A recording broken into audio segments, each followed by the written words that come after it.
I told y'all I was at the beginning of the message, I was kind of messed up because I asked myself,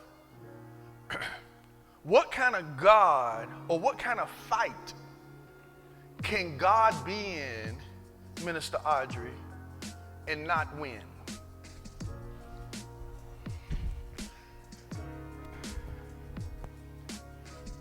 I mean, we're talking about the God that shut the mouths of lions. We're talking about the God who gave the prophet an extra hour while he was fighting in Joshua. We're talking about the God who took down nations and cities. We're talking about God. And then this same God says that he's not winning in a wrestling match. You know, it's kind of like I think about, you know, when I wrestled with Philip, or when Patrick was younger and we would wrestle, and you know we'll wrestle out, and fight a little bit, and just a little fatherly son type of wrestling. And you know, if you wanted to make it seem like they was winning, you'll let them pin you down and say, "Uncle, Mama, come get me." You know, because I wanted to make them feel like they winning. But this text says that God was not prevailing.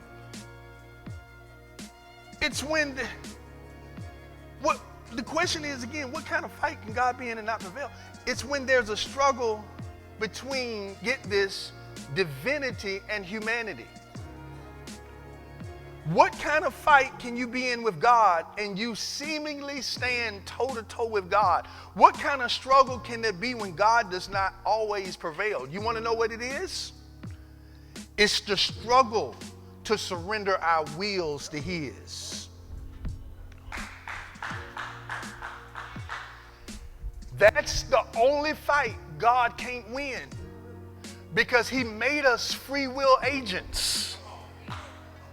God will not make you do his will. God will not force you to do his will.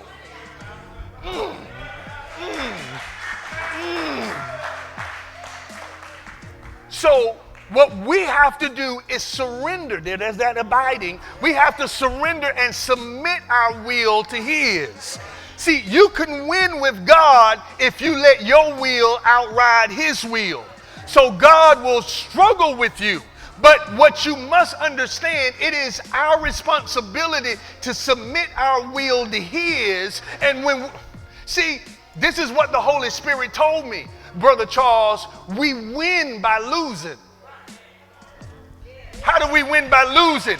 We submit our wills to his. We sacrifice our will for his. We give up our wills for his. It is no longer I that liveth, but Christ that liveth inside of me. See, I win by losing. I don't win by winning. So Jacob ends up winning by losing. When he admitted who he was, when he surrendered his will to God, then he becomes a winner. Because what he does in essence is that he puts his will down, and now God wins. Because God can't win in your life if you're in a will fight.